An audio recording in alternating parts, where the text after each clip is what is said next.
Boa tarde, pessoas. Boa tarde, pessoal. Tudo bem? Estamos em mais uma live do Café com Leite, na companhia do meu ilustre maestro René Guedes.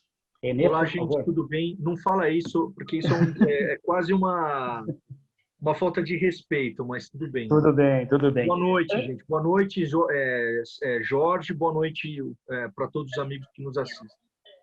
Antes de começarmos, não esqueçam de seguir o Instituto de Cinema nas redes, Instagram, Facebook e YouTube. Tudo bem?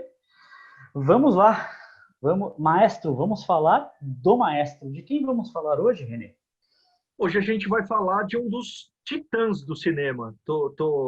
Eu acho que eu não erro em utilizar essa expressão tão impoluta, né? Mas a gente vai falar sobre Federico Fellini em homenagem aos 100 anos do seu nascimento. Então, Justo. ele morreu prematuramente em 93, morreu com 73 anos, com muita coisa para fazer ainda. Que tragédia. Que é um pouco a tragédia do cinema italiano também, a gente vai falar um pouco sobre isso. E ele nasce em janeiro de 2020, então a gente já está um pouco atrasado na homenagem. O Fellini é um dos grandes diretores da história, é um dos meus diretores preferidos. Eu não assisti toda a sua cinematografia, mas eu acredito que eu assisti os seus principais filmes. Mas ele é um dos responsáveis diretos, um dos principais responsáveis pelo meu mergulho na cinefilia, e a gente vai falar um pouco sobre isso também. É isso. Eu queria que muita gente estivesse aqui para falar sobre esse cara, sobre esse realizador, porque ele teve uma contribuição fundamental para o cinema, fundamental, e a obra dele influencia e é presente no cinema de muita gente. Agora a É gente tem que isso, tomar Jorge. cuidado o que vai falar, porque eu estou vendo no Instagram aqui que o Festival do Cinema Italiano BR está nos assistindo. A gente precisa Meu ver bem. Deus. A gente precisa ver bem o que a gente vai falar dele. Nossa. Muito bem. Abraço para a Festa do Cinema Italiano BR, na realidade. Ah, que legal, cara. Que legal. Sejam Vamos lá. bem-vindos. Vamos lá. Qual que é a primeira? Você quer ir na ordem cronológica ou você quer ir pela memória, como se fosse um filme do maestro? Então, eu ia te propor isso, porque eu até no passado, assim, desde a semana passada, eu revi vários filmes dele, né? Até para poder estar mais ou menos afiado aqui. Então, obviamente, revi Noites de Cabiria, Dolce Vita, Fellini 8,5. Mas eu revi um filme que eu tinha visto há muito tempo atrás, que é Entrevista, que é o seu penúltimo filme. E a narrativa filiniana ela sofre uma mudança a partir de 8,5. Daí, talvez o seu filme mais icônico, né? Onde Sim, ele, sim. onde ele não abandona, mas aonde ele substitui uma narrativa mais linear, uma narrativa mais tradicional, convencional.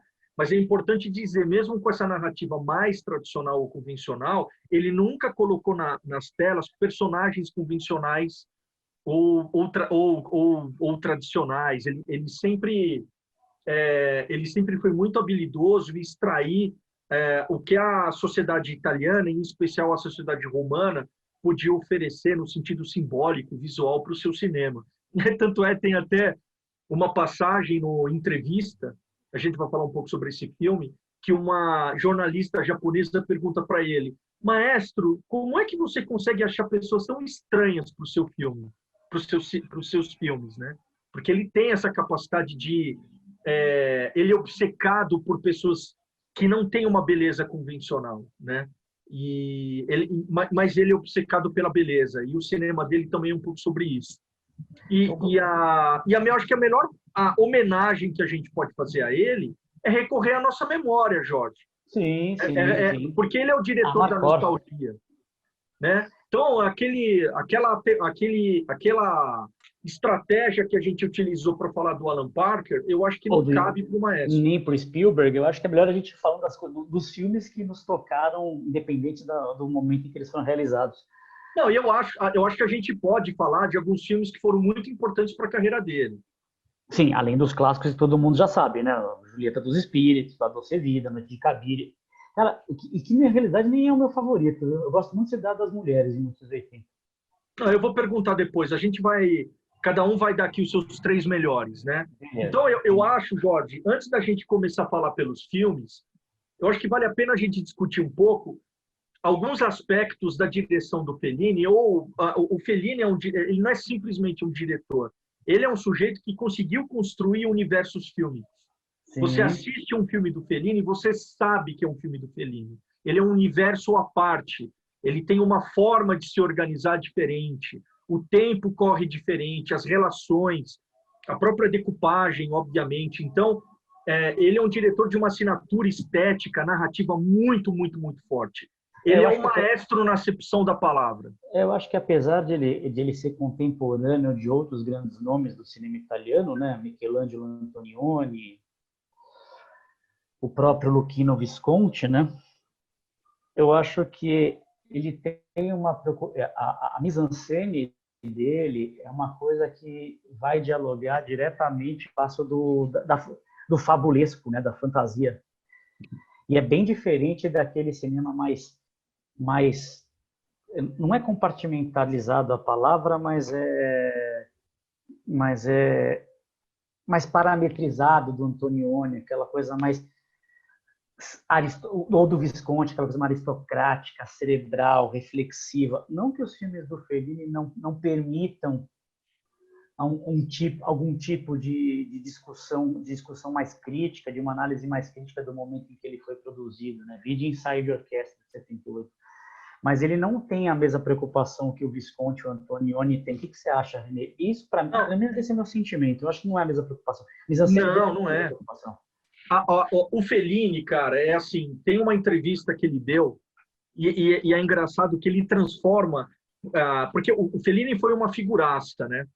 E eu gostaria aqui de recomendar um documentário feito sobre o Ettore Scola, que foi também um contemporâneo do... Estranho Chamar Federico.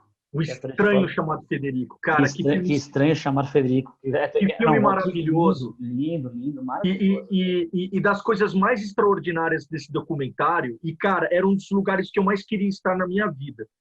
Eram as longas noites onde o Fellini e o Scola ficavam andando de carro por Roma. E eles estavam fazendo ali, eles estavam fazendo estudo de locação e de personagens. Eles estavam interessados pelos personagens que habitavam a noite de Roma, né? E o Fellini é aquele diretor que ele transformou a própria vida, os próprios dilemas, os próprios assombros, né? Os próprios desejos em cinema, né? É um dos cinemas mais autobiográficos e autorreferenciados que eu me lembro, né? Ainda que ninguém saiba ao certo quando que ele nasceu, né? Pois é, e ele diz isso numa entrevista. Diferente de nascimento. Então, ele diz isso numa entrevista que uma repórter pergunta para ele onde ele tinha nascido, né? Aí ele fala Rimini.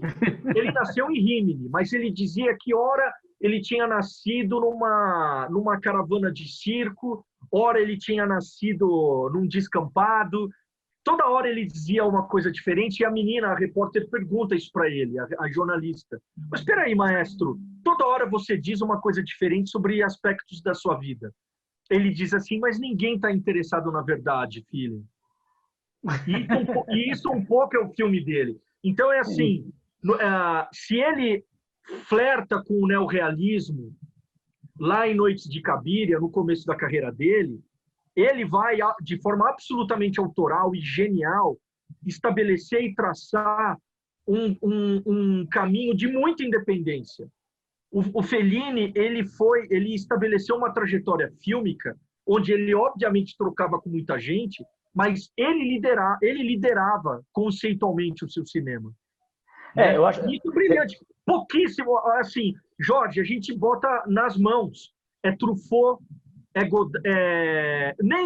nem o Godard, eu diria, é Truffaut, Bergman e Fellini. Você tocou num ponto que você fala do diálogo dele com o neorrealismo, mas eu acho que, para além do Noites de Cabiria, até em função do tema óbvio do filme, conta a história de uma prostituta, mas eu acho que Estrada da Vida, esteticamente, ele dialoga mais.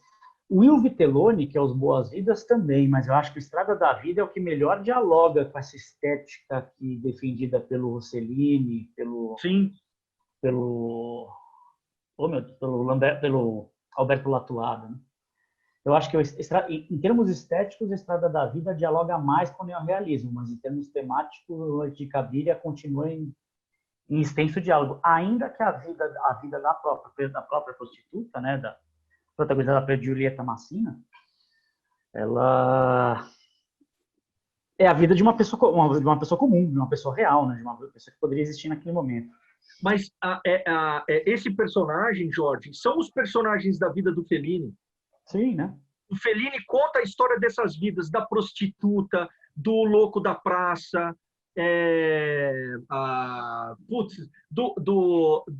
do fascista velho e ridículo. O Fellini, ele filmou a própria memória. Então, eu até queria dizer que eu acho que antes da gente falar de determinados filmes, e a gente foi dando pinceladas aqui e ali, sim. Eu acho que a gente pode discutir brevemente quais são as singularidades, né, as distinções do seu cinema. Então, assim, eu vou dizer primeiro o que eu acho e você complementa, ou critica, ou reage, enfim. Bom, como a gente já disse aqui, o Fellini, ele não está interessado, no reporte autêntico do fato. Ele tem uma preocupação estética e circense em trazer para as telas a sua visão muito particular da vida. Então, para isso, ele é um cineasta que toda hora, principalmente depois de Fellini 8,5, ele está se voltando para a memória. Né? Ele está se lembrando dos pais, ele está se lembrando das figuras. Ele é um sujeito muito visual, então ele se lembra das características físicas de pessoas que foram importantes em determinados momentos da sua vida. O padre da escola, o amigo, a mulher na praia que vivia numa cabana e mostrava os seios para os garotos que davam alguns trocados para ela. E ele vai recorrentemente se voltar a esses personagens. Então, até mesmo existe um diálogo muito grande entre Fellini 8,5 e Amarcord. Muito grande. A gente pode até discutir isso depois. O Fellini, então, e outra característica bastante felliniana é a intersecção entre realidade e sonho. Isso basicamente determina o cinema dele, principalmente depois de Fellini 8,5. Então, o que é realidade, o que é sonho, o que são os pensamentos do personagem, esses três universos, eles se encontram na cena, né? Então, o diretor ele quer te levar para a experiência do seu universo. Então, também é um cineasta bastante é um cineasta onde você precisa propor o seu projeto fílmico e entrar naquela experiência visual. Não é um cinema para ser racionalizado, é um cinema para ser sentido. Então, é um cineasta das emoções também. Então, e essa relação que ele tem com o circo, né? Porque para ele a vida é um picadeiro, né? Então ele faz até um filme chamado Os Palhaços, acho que no finalzinho da década de 60, onde ele faz declaradamente uma homenagem para esse tipo de universo, e é um universo que ele vai se voltar também em vários momentos da carreira dele. Sob o ponto de vista técnico, né? O Fellini foi um cara que conseguiu construir uma família felliniana, e ele mostra isso no filme dele, A Entrevista, onde ele sempre recorria aos mesmos atores, a mesma equipe técnica, Tonino Guerra na montagem. E no Rota na Trilha.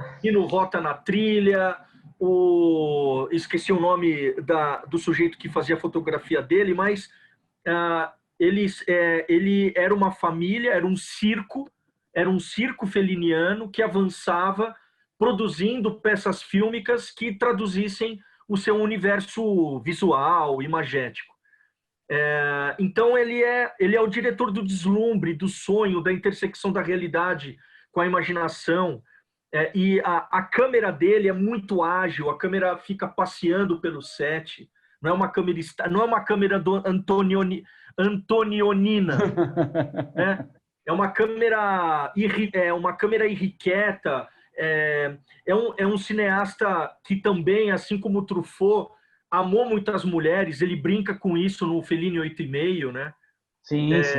Bom, o Fellini 8,5 é ele, né? Fellini 8,5 é ele, sem É dúvida. ele. Inclusive, o personagem do Marcello Mastroianni tem a mesma idade do Fellini quando faz aquele filme, o 43 anos. Então, porque o filme é de 63, né? E ele nasceu em 20. Então, essas são, de maneira obviamente muito simplificada, as principais características fílmicas da obra do Fellini, né? E só para terminar, Jorge, aí eu vou passar a palavra para você. E eu disse isso para o pessoal do INC antes de entrar na live. Eu devo a Fellini, óbvio, não só Fellini, mas eu devo fundamentalmente a Fellini o meu amor pelo cinema. A minha relação com o cinema muda depois de Amarcord. E eu me lembro que eu assisto a Amarcord na antiga sessão Corujão da Globo, há incontáveis anos atrás. Eu estava entrando nos meus 10 anos, 10, 11, 12 anos, e eu vejo aquele filme, aquela explosão de atores, aquela explosão de personagens, aquele lirismo expresso na música do Nino Rota, e aquela saudade daqueles tempos que ele, Fellini, viveu. Então, a Amarcord é um dos filmes da minha vida, e naquele momento eu percebi, cara, eu amo cinema. Porque é engraçado, né, Jorge?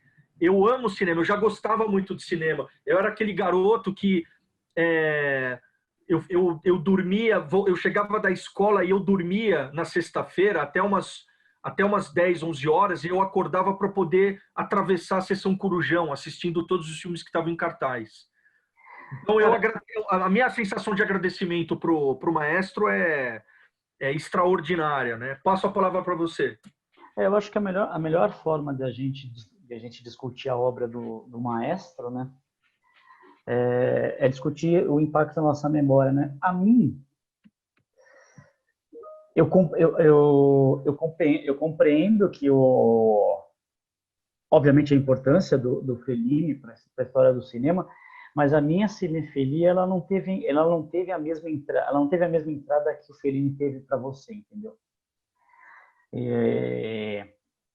Mas assim, o primeiro filme do Fellini que eu me recordo de ter assistido, e acho que é de boa parte de quem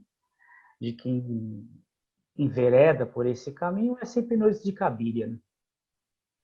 Porque sempre que você pede uma recomendação da obra de algum cineasta consagrado, sempre se cita os medalhões, né? No caso dele, Noites de Cabiria é sempre o que está na ponta da língua. E assim, eu fiquei impactado pela Noites de Cabiria, menos pela estética, essa estética mais,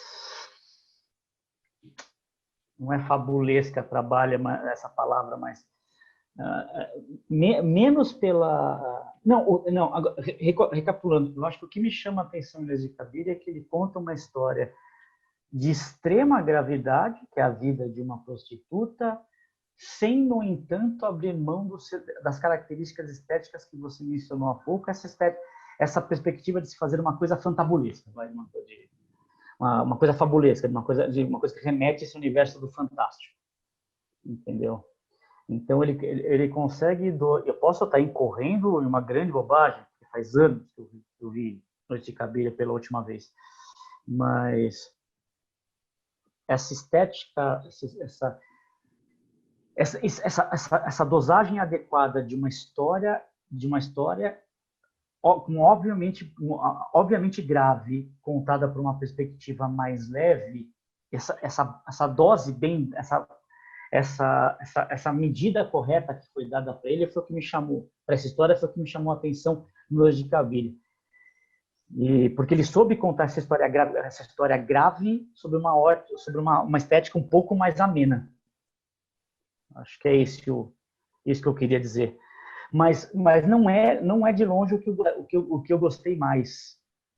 O que eu gostei mais mesmo foi Os Boas-Vidas. Que alguns anos antes, né, o Vitelloni conta a história de 5 caras numa pequena cidade da Itália, e como eles fazem de tudo para poder sobreviver, né? Eu acho. Pô, e tem o Alberto Sordi, sabe? Sim, sim.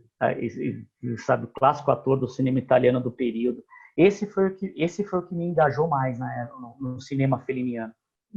Mas a narrativa desse cinema, mesmo tendo esses elementos que você descreveu, ela era uma narrativa mais comportada, digamos assim. Era uma narrativa mais convencional. Eu Sim, acho sim, que sim. ele imprime, de fato, a sua assinatura estética e ele redefine o cinema, não só o cinema dele, quando ele faz Fellini 8,5. Tá Porque bom, mas aí é a metalinguagem no limite, né? exato. Porque Fellini 8,5 é um filme de uma criatividade sem precedentes. Você sabe que... E o cinema, Jorge, desculpa te cortar, o cinema não estava preparado para aquilo, porque o Godard ele foi fazer essas experimentações metalinguísticas alguns anos depois. Não, em 60 o Godard já estava fazendo a chinesa, e a chinesa já tinha uma... Mas a chinesa é de Já... 65. Não, 63, 63, deixa eu dar uma Não, olhada. Deixa eu não ver é, aqui. Jorge. Quando o Deixa eu ver. Fellini faz... Pessoal, para quem está assistindo a gente, é normal a gente... 67, verdade, 67. 67. 67, verdade. Quando o Fellini faz 8,5, o cinema não estava preparado. Cara, porque assim, o que é brilhante em Fellini 8,5 é que assim, ele transforma a angústia realizadora dele num filme. Cara, isso é brilhante. Ele Não, se concordo. desnuda para o público. E chega um momento que ele... E ele tem pesadelos com a mulher que cobra uma atitude diferente, ele se sente cobrado por tudo e todos, ele se sente esgotado. O filme começa, o começo do filme é maravilhoso, né? Ele preso num túnel, num congestionamento. Aquilo é tão atual, cara. Você sabe que o que eu estou me lembrando é que 8,5, o 8,5 ele tem uma rara habilidade que poucos cineastas têm e que tem a ver com o que os nossos espectadores no Instagram estão dizendo. Um colega aqui perguntou se era o maior cineasta dos tempos. Não sei. Difícil dizer. Mas esse é o tipo de pergunta, cara. Subjetiva. Esse é o tipo de pergunta que aquece debate de rede social, mas não é por aí, gente. É assim, mas você tem um conjunto de grandes cineastas. Sim, grandes. sim. E o Fellini está no meio... Assim, se a gente tivesse que definir o Olimpo do cinema, onde o pessoal fica tocando harpa lá, junto com Zeus, o Fellini está lá, ele está na sala central, ele tá tem mais gente do lado dele. Então, por exemplo, agora o Fábio, que está nos assistindo, ele perguntou se ou pelo menos é o que mais demonstrou seu amor à arte do cinema. Também é debatível. Porque ainda que Fellini tenha feito um filme sobre o ofício de dirigir, sobre a arte de dirigir, em 8,5, em que o Marcello Mastroianni é um cineasta em crise de criatividade que representa ele no período e que consequentemente aborda todos os aspectos do cinema e como você realiza, como você se envolve com cada etapa e isso acaba perpassando o amor que tinha para o cinema. François Truffaut também vai declarar seu amor por cinema quando vai fazer a Noite Americana. Né? Então, quer dizer, vários cineastas ao longo da história declararam seu amor pelo cinema. Né? É que o Fellini talvez seja o que melhor, ou seja um dos que melhor soube expressar isso não somente em palavras, mas também em imagens. Né? Por detrás de cada posicionamento de câmera, por detrás de cada ângulo que ele escolheu, por detrás de cada mise-en-scène que ele concebeu, está ali a paixão dele pela arte do cinema. Né? Eu acho o seguinte, o Truffaut é outro gigante do cinema, é óbvio. E aí eu estou falando com você que é um especialista no Truffaut. O que eu acho o Truffaut vai ter suas singularidades. Mas uma singularidade do Fellini é que o cinema do Fellini é um mergulho sobre a sua própria história. Não só de cineasta, mas como de gente, a sua própria trajetória humana. Então, quando ele faz Roma de Fellini, que é um filme maravilhoso, é um projeto Woody Alliano, né? Você está cheio dos neologismos hoje, hein? Eu tô, cara. Eu tô. Não, porque ele está declarando seu amor por Roma, mas seria até desnecessário. O filme é maravilhoso, mas é até desnecessário, porque Roma e aqueles personagens que ele fotografou durante toda a sua carreira estão em todos os seus filmes, né? Em todos os seus filmes. Então, a carreira do Fellini tem uma coerência discursiva, estética, temática, que pouquíssimos cineastas têm. E Então, aí eu ouso dizer, a carreira do Fellini, na minha opinião, aí de novo, assim, eu só consigo encontrar paralelo em um cara que fez um cinema bastante diferente dele, mas que tinha essa coesão absoluta em função do universo que ele se propôs a construir durante toda a sua trajetória como realizador, que foi o Bergman. sim, sim, sim. Então, Bergman e Fellini estão numa categoria de pessoas que transformaram a sua vida em cinema. Nesse ponto eu concordo, mas eu acho que cabe isso também para o Truffaut, mas não, eu acho que Bergman cabe, e Fellini, certamente. Então, eu acho que cabe, mas eu acho que enquanto Bergman vai problematizar e complexificar a sua vida e a sua biografia, tentando exorcizar os seus demônios por meio das lentes da câmera, o Fellini ele não vai fazer isso. O Fellini ele não vai problematizar nem complexificar a própria vida. Ele vai fantasiar ou trazer doses de fantasia e fábula à própria existência. Porque era a maneira que ele se entendia que era mais fácil viver a própria vida, né? Então, isso torna o cinema do Fellini, em determinados aspectos e em determinadas fases, um pouco mais palatável que a própria obra do Bergman. Se você pegar a Julieta dos Espíritos, de 65, do Fellini, que não é um filme fácil, até em função da sua duração, né, 2 horas e 17 minutos, ele é muito mais fácil de ser assistido, é muito mais fácil você entrar naquele universo, melhor dizendo, do que Persona, do Bergman, entendeu? Ou o próprio Gritos e Sussurros dele. O que você acha? Não, eu acho... Não, é perfeito, é isso. Só que é aquilo que eu disse, né? Fazendo cinemas completamente diferentes, Bergman e Fellini levaram para as telas os seus... Isso não é raro, muita gente faz isso, tá? Muita gente, mas produzir o legado, produzir a obra que esses caras fizeram, contando um pouco da sua própria história através dos filmes que eles produziram, é difícil encontrar paralelo para além do Fellini e do Bergman. Talvez aí... Cara, o Woody Allen é um cara desses. Truffaut. Então, são cineastas muito de uma obra muito poderosa, né? O Fellini, ele foi até muito criticado na Itália por conta disso, porque ele era considerado pelos intelectuais da época como um cineasta da fuga, como um cineasta da alienação, como um cineasta do prazer lisérgico, né? Isso no momento que o mundo está sendo devorado por uma série de questões políticas e existenciais, está todo mundo, assim como hoje, todo mundo encontrando a necessidade de estabelecer uma postura em relação aos desdobramentos políticos e culturais da época. E a partir do momento que ele faz esse cinema que apela muito mais para os sonhos do que para a realidade, ele sofre um certo patrulhamento.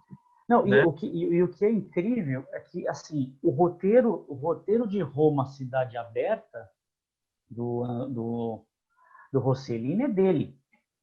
Ou seja, ele viveu as agruras do pós-guerra, né? Ou melhor, ele viveu a agrura da guerra.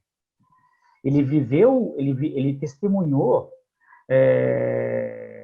em tempo real o buraco sem fundo no que se meteu a Itália durante o período entre guerras, e em especial na Segunda Guerra. Só que quando ele sai ele abre mão do roteiro e vai para trás das câmeras, ele vai fazer um filme totalmente diferente. E aí agora me ocorreu a palavra que eu queria usar. Ele faz um cinema que remete a uma estética escapista, mas não é um cinema escapista. Ele sabe dosar uma estética escapista com um cinema que não escapa, com um cinema que não é uma mera fuga da realidade cruel. Sim. Acho Então, que né, foi mas isso que me apeteceu, isso que me atraiu na obra do Fellini. assim, o elemento político, ele tá na obra dele. Ele faz ele não se exime de apontar ele não se exime de criticar e eventualmente ridicularizar determinadas camadas da sociedade italiana. Por exemplo, em La Dolce Vita, ele critica aquele ar blasé de uma certa elite cultural e econômica. Tem uma cena, talvez a primeira grande cena do filme, quando o Marcello Mastroianni e a... Anita Ekberg. Não a Anita Ekberg. A mulher que ele sai pela rua de Roma, é aí que tá, é ele, Fellini. Eles saem pela rua de Roma, eles encontram uma prostituta num beco e decidem levar a prostituta para casa dela. E quem está com ele, a mulher que ele está flertando, é uma filha de um bilionário. É Anuka Aimee, não é? A Anuka Aimee, exatamente. Anuka Aimee, como é que eu esqueci? Anuka Aimee, e ela tem aquele ar, assim, aquele ar blasé, e ela resolve transar na casa da prostituta e passar a noite lá. Então, assim, mas a crítica dele não é uma crítica que é enviesada pelo moralismo. Pelo contrário, assim, ele quer contar esses excessos. Ele tem muita ternura para fazer isso, né? Mas ele critica como um pai bonachão. Por exemplo, a caracterização ridícula que ele faz dos fascistas em Amarcord é deliciosa. Mas ele retrata aquele fascista como um tio seu que você encontra num churrasco. Eu sei que é problemático. Não, mas então, a gente avaliar isso sobre a nossa perspectiva. Sim, mas se você normaliza esse tipo de gente, você está fazendo um serviço adequado para que as pessoas não achem que aquilo passou, entendeu? Sim. Acho super legítimo retratá-lo dessa maneira. Como vizinho, como cara que você vai encontrar abrindo o portão. Acho válido acho válido a maneira como ele retrata. Certo? Porque, então, nesse ponto de vista, e aí como a Jamile tem dito aqui no Instagram pra gente, por isso é realista. Pegando esse gancho da Jamile, por isso que ele é realista. Porque ele, ainda que ele dialogue com esse universo mais escapista, esse universo escapista e fabulesco, ele ainda retrata personagens que você pode bem encontrar atravessando a rua.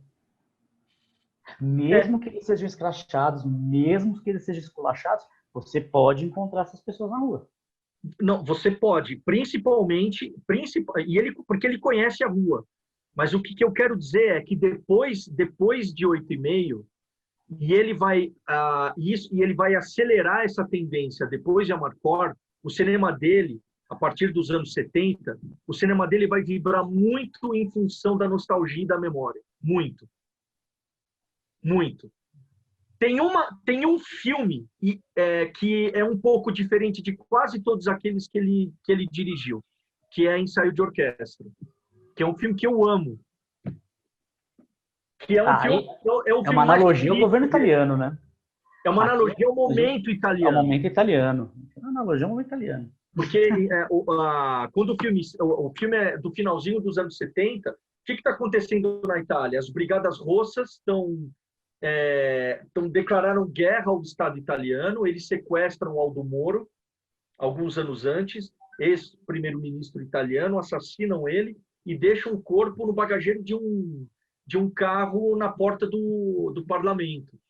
Então, assim, a Itália flertou com a possibilidade de romper a sua estrutura democrática.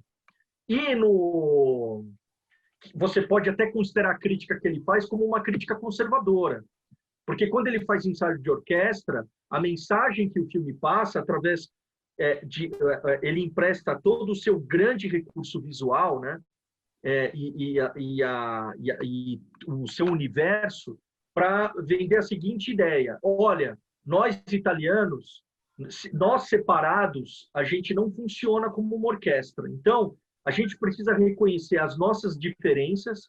Nós temos aqui comunistas, nacionalistas, democratas cristãos, mas a gente precisa minimamente entender que vale a pena a gente tentar negociar essas diferenças para que a gente possa sair do outro lado, para usar uma expressão que o Stevens usa muito. Então, assim, é uma mensagem política conservadora, porque ele não é um... Ele não quer ser um cara politizado. Ele não é um Godard, ele não quer pregar a revolução. Ele não é um Godard. Ainda que Godard exagere, mas ele não é um Ken Loach, vai. Ele não é o Ken Loach. Ele não é o Ken Loach. Não, mas vamos para ficar na Itália. Ele não é o Bellocchio, ele não é o Bertolucci. Entendeu? Ele é um cara que, assim, o conflito faz mal para ele, cara. E o Inside Orchestra, ele faz uma peça maravilhosa, porque o pano de fundo é muito interessante. Cada músico acha que o seu instrumento é mais importante que a orquestra. Num determinado momento, eles derrubam o maestro e botam um metrônomo no lugar do maestro. Até que o maestro volta nas ruínas, eles vão destruindo o cenário. Só que o que é muito legal da narrativa, da decupagem dos filmes do Fellini, é que você não tem começo, meio e fim. Você não tem o primeiro, segundo e terceiro ato. Você não tem essa estrutura. A estrutura do roteiro clássico não cabe no seu cinema. O cinema dele é um cinema de experiência, porque em nenhum momento ele te dá pausa para respirar. Ele vai jogando de uma cena maravilhosa para outra. Então, agora você sabe... A câmera vai passeando pelos atores. Cara, você tocou num ponto crucial que tem a ver com um comentário que a gente recebeu agora no Instagram. Ele vai Fica passeando... de olho no pessoal do cinema italiano aí, João. Tô olhando aqui. Eles ficam... Porque, cara, ele passeia pelos atores, ele passeia pela mise-en-scène, e é a maneira como ele encontra para nos colocar cada vez mais imersos naquele contexto que ele construiu. E por esse ponto de vista, um filme contemporâneo que bebe extremamente na fonte, e eu não diria nem que é uma homenagem ao La Dolce Vita, mas é quase uma releitura da Dolce Vita atualizada, que é a grande beleza do Paulo Sorrentino. Puta, eu ia falar isso, sem dúvida. Eu não diria nem que é uma homenagem, eu diria que é quase uma releitura mesmo do que o Fellini se propôs a fazer no La Dolce Vita. Mas eu acho que é mais no campo da reverência, sabe? Pode ser, até porque a carta de intenções do Paulo Sorrentino, quando ele começa a Grande Beleza filmando a Fontana di Trevi, quase, obviamente não é com os mesmos momentos de cana, mas a maneira como ele reverencia a Fontana di Trevi ao longo do filme é a mesma forma como o Fellini reverencia a Fontana di Trevi no La Dolce Vita. Sim. Certo? E claramente o Jack Gambardella, beijo Ian, que é a sua cara, diga-se passagem, e que está nos assistindo, é claramente uma releitura modernizada do personagem do Marcello Mastroianni no La Dolce Vita, né? Digamos que é um personagem mais intelectualizado e mais cínico. Verdade, né? Mas o personagem do Marcello Mastroianni é muito... Mas o que eu acho muito legal... Cara, tem uma cena do... eu revi entrevista do Fellini ontem. Tem uma cena muito tocante, que o Fellini bota todo mundo, bota o Marcello Mastroianni, que já tem uma certa idade, e todos eles vão visitar a... Putz, como chama a atriz do La Dolce Vita? Anita Ekberg. A Ekberg, exatamente. Isso. E aí eles vão para a casa dela, ela tá lá, matrona, uma mulher de seus mais de 60 anos, e eles assistem trechos do La Dolce Vita. E você percebe a emoção do Marcello Mastroianni e dela se olhando, né, bem mais velhos, olhando eles no vigor da beleza dos dois, né? Cara, aquela cena esse momento da entrevista do Fellini é o retrato da obra dele, cara. É um cinema que apela para emoção, para nostalgia e para saudade. É um, cara...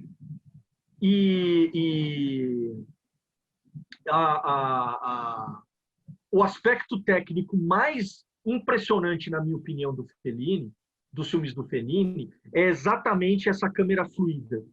Essa falta de estrutura, a falta da estrutura clássica do roteiro, de como a mise-en-scène se dá, e como você é envolvido por ela. Porque, de novo, se você vai assistir, se você é chato pra cacete para assistir um filme do Fellini, racionalizando a relação de causa e efeito dos personagens, você está perdendo seu tempo, porra. Mas você sabe também, mas aí que tá também, Vai né? ver um filme do Padilha, você ganha mais. Mas você sabe que não. Mas aí que tá também. O Fellini vem de uma geração de cineastas que não fazia concessões quanto à metragem das suas produções, né? Obviamente você tem filmes menores, mas os grandes clássicos da obra do Fellini têm mais de 2 horas, né? E atualmente não é uma duração com a qual o espectador médio do cinema goste de interagir, né? Porque é muito tempo, 2 horas e 15, 2 horas e 40, sabe? É muito tempo que você tem que se dedicar da sua vida para entrar naquelas vidas e acompanhar aquelas pessoas, né? Mas Fellini vem de uma geração que não fazia essas concessões, né? Por exemplo, a Dolce Vita ele tem a duração que eu acho que ele deveria ter. Por exemplo, se você for pegar a Dolce Vita, ele tem 2 horas e 54. Que filme hoje você acha que vai estrear numa sala de cinema convencional com 2 horas e 54 que não seja Vingadores ou Transformers? Você acha que um filme com a pegada do La Dolce Vita hoje teria a duração de 2 horas e 50? No máximo 1 hora e 40, 1 hora e 50 e olhe lá. E olhe lá. Entendeu? É uma fase do cinema em que não havia concessões em relação a isso. E o Dolce Vita ele é tão fluido que as 2 horas e 50 passam e você nem vê. Não vê. E ele tem uma preocupação também com a profundidade de campo, ele compõe os quadros, ele compõe os planos no Dolce Vita, e assim, são verdadeiras obras de arte, são pinturas. E Jorge, putz, você vê, né? Quando a gente fala quando a gente fala de um assunto, de um cineasta que a gente gosta demais, né? O tempo voa. Cara, eu estou percebendo que a gente já está falando há 40 minutos. É impressionante, né? Então, eu queria só dizer mais uma coisa e depois eu já queria encaminhar para a gente ir apelando mais para os nossos sentidos, né? Porque eu acho que para falar do Fellini a gente precisa apelar para os sentidos, a gente precisa apelar para a emoção para falar do seu cinema, né? Eu só diria que o cinema dele claramente tem, eu acho que o cinema dele tem os pontos muito importantes da filmografia dele. A Dolce Vita é um sucesso internacional. Noites de Cabiria foi talvez tenha sido o filme que projeta o seu nome. E veja bem, o Fellini ele se estabelece como talvez o cineasta mais importante do cinema italiano naquele momento, até mesmo pelo seu aspecto, do seu relacionamento com o público e com a crítica. E ele faz isso num cinema que tinha naquele momento, Jorge, me ajuda aí, Visconti, Antonioni, Irmãos Taviani, Bellocchio, Bertolucci. E eu acho que assim, o cinema de gênero, o western spaghetti correndo por fora e o diálogo também. Olha o que era o cinema italiano nos anos 60, 70 e até certo ponto 80. Eu acho que o Marco Bellocchio ele começa um pouco depois, né? Não, ele é mais sim. Mas tudo bem, o Hétero Escola tá aí. Não, assim, aí sim. Você tem o pessoal do neorrealismo já no final da carreira, mas produzindo cinema ainda. Então, cara, olha o que é esse cinema, Jorge. E quando o Fellini morre em 93, foi uma morte simbólica, porque na década de 90 em diante, o cinema italiano ele é um arremedo do que ele foi. Mas eu acho que não é o fato, eu acho que assim, é lógico que essa é uma discussão muito maior, né? Mas acho que tem a ver também com com a forma como o cinema possa ser produzido na Itália nesse período, né? Eu acho que outros nomes não surgiram nesse período porque a maneira como a Itália economicamente passou a lidar com o seu cinema também mudou, né?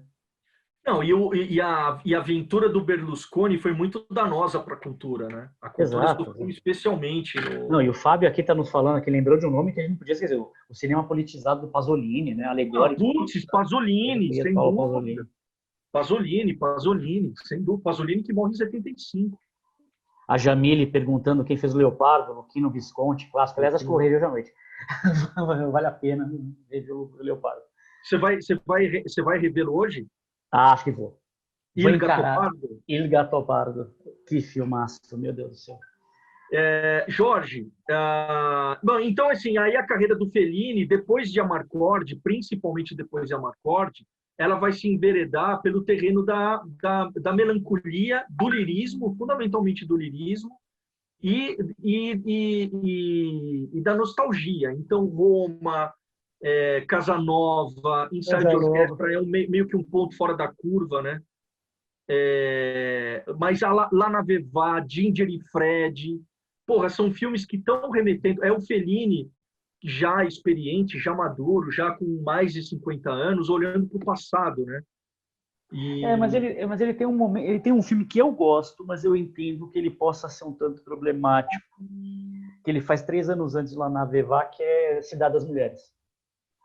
Onde o Marcello Mastroianni se vê aprisionado numa cidade controlada por mulheres. Eu acho sim. que a mensagem que ele permite ser deduzida ali é um tanto complexa aos olhos de hoje. Sim. Mas ainda assim é um filme bastante interessante de ser assistido, até para se fazer o contraponto aos dias atuais. É provocativo. Eu acho que é provocativo. Mas é verdade. Assim, a Cidade das Mulheres e Cidade das Orquestras, que é basicamente o final da década de 70 e 80, já não era esse Fellini que ia dar as cartas nas décadas seguintes. Sim. Fellini, aí você bem lembrou, Fellini que vai continuar fazendo cinema a partir dos anos 80, ele para cedo, na realidade, né? Ele para em 1990, certo? Mas o cinema que ele vai produzir na década de 80, aí é bem diferente desse cinema mais contestador, por assim dizer. Né? E, Jorge, encaminhando agora, a gente já está indo para o final do programa, além da referência óbvia do...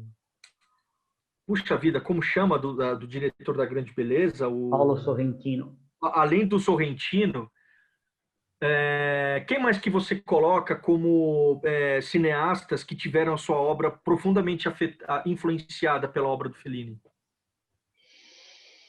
Profundamente eu não digo, mas eu acho que tem ali uns elementos. É o Wes Anderson.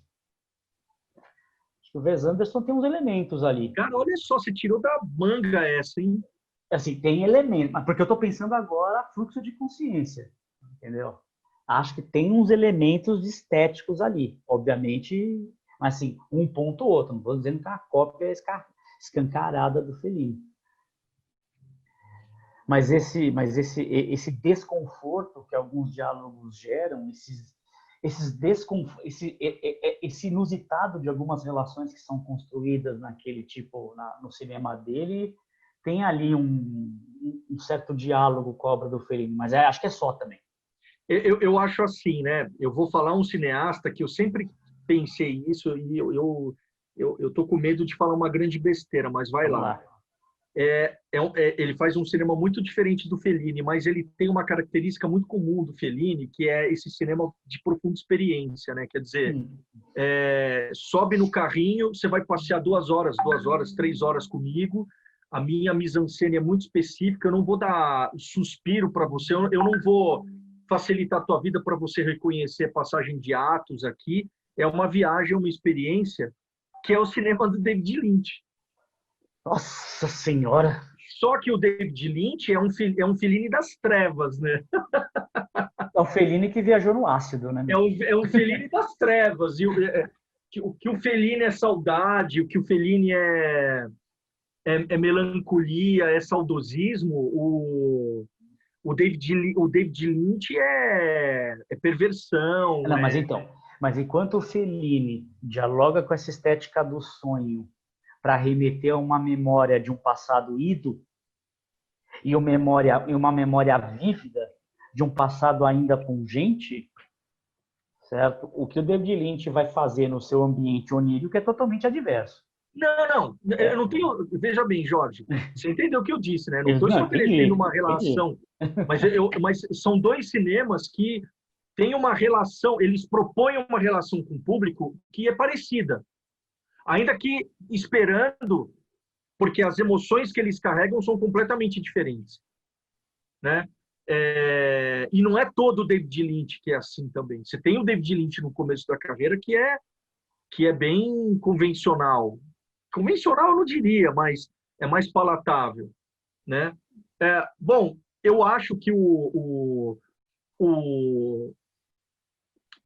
Woody Allen bebeu na fonte do David Lynch. O Woody Allen bebeu na fonte do Woody Allen. Puta, o Woody Allen bebeu na fonte do Fellini. Gente do céu. O Woody Allen bebeu na fonte do Fellini. Putz, essa brincadeira que o Fellini estabelece com a metalinguagem influenciou muita gente, até mesmo o seu Truffaut. Chupa Truffaut. Tá, calma, respeito com o homem. Respeito com ele. Então, assim... Mas peraí, deixa eu só te fazer um gancho antes que você fale. Tá. O Fábio tá fazendo uma provocação aqui no Instagram, cara. Almodóvar e François Ozon. Almodóvar sim, François Ozon não. Almodóvar sim, também sim. Mas sim. François Ozon não. Sim. Porque o François Ozon, ele filma muito e às vezes filma mal. Mas tem uma... ele filma muito. Mas assim, o Fellini, ele usava muito atores não profissionais, ele gostava da beleza exótica e bizarra. Esse tom lúdico e de memória o último filme do Almodóvar, né? É claramente um filme feliniano no sentido do resgate da sua própria trajetória pessoal. Isso sim. Mas assim, a mise-en-scène do Almodóvar é muito diferente. É muito diferente. Esteticamente, é bastante diferente do Fellini, eu acho. Não, totalmente. Eu acho que, assim, tematicamente falando, Dor e Glória do Almodóvar, ele dialoga diretamente com esse resgate da memória de um cineasta que já sabe que está caminhando para uma aposentadoria. Sim. Não só estética, mas criativa. Só que a maneira como ele constrói essa narrativa e à luz do que a gente sabe da obra do Fellini é totalmente diferente. A maneira como ele retrata isso no Dor e Glória é muito mais, me perdoe o trocadilho barato, é muito mais dolorosa do que o Fellini fez em 8,5, do que o Fellini fez lá na Vevar, que ele vai fazer já no final da carreira, entendeu? Jorge, os seus 3 melhores Fellinis. Muito bem. Vamos colocar... Eu não vou gritar, eu vou dizer o que eu acho que tem que ser assistido. Ou se não, é o seguinte, quais os Fellinis que mais tocam você, assim, os filmes que você tem mais carinho, porque eu parto da premissa que o que ele fez é importante assistir. Tá, mas os filmes que você guarda no coração.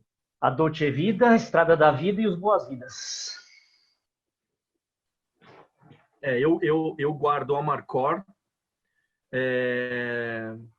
Eu, digamos, me relaciono talvez, mais com a segunda metade da carreira do Fellini.